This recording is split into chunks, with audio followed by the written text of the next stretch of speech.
men gathered at the home of the commander, carrying guns that had been made by his hands. Isaac Davis led the Acton company. He was a tall and sturdy man, with 4 young children in his farmhouse, and 40 men at his command, equipped with bayonets and boxes, trained them on a shooting range, and he prepared them for a battle. But the omens were quite strange. One day a barred owl flew by his home and landed on his musket barrel. He knew then that his days were numbered, and his life was in great peril. 40 men gathered at the home of their commander. 40 men gathered at the home of their commander. 40 men gathered at the home of their commander, carrying guns that had been made by his hands. Then the fateful day came, April 19. They heard the news from Paul Revere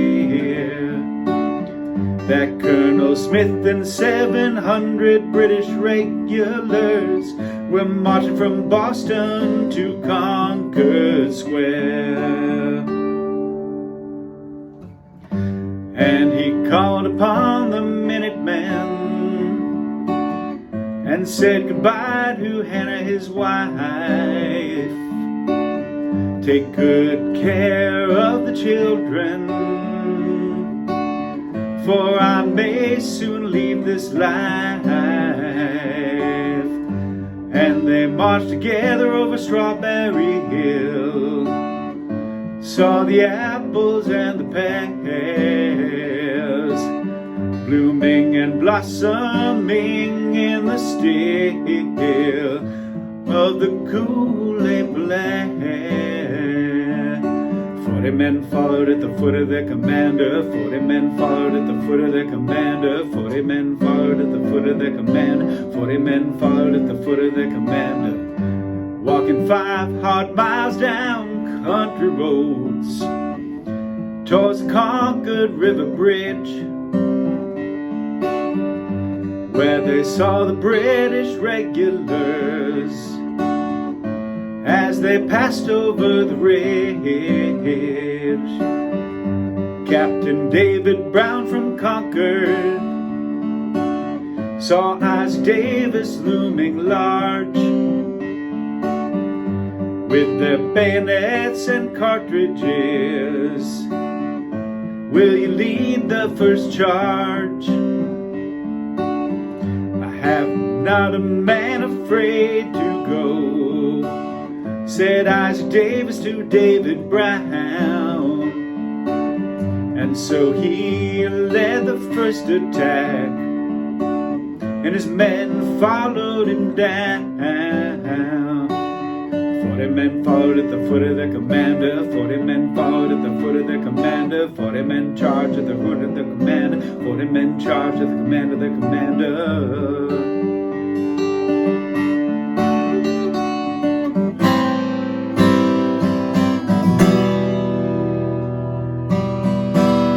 They saw the whites of their eyes, their anger began to rise. What you doing on my land? Heed my command.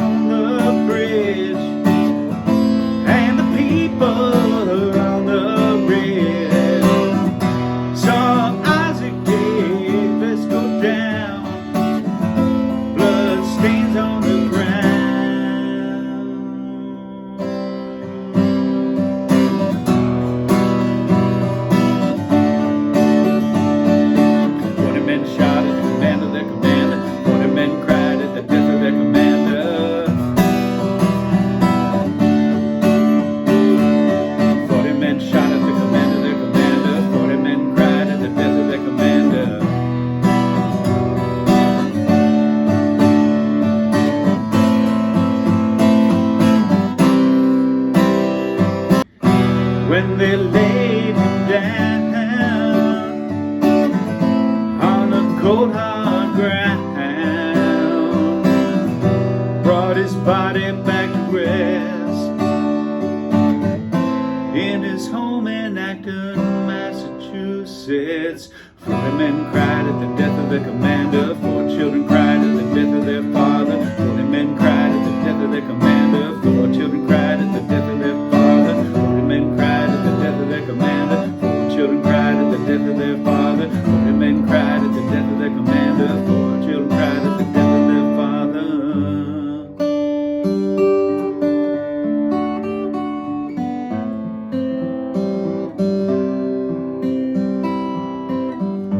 For young hearts grow older without their father's hand, but they carried on his memory, and they built freer land. Now school children read his story. Flowers bloom every spring, but war still haunts the meadow where we once heard the church bells ring.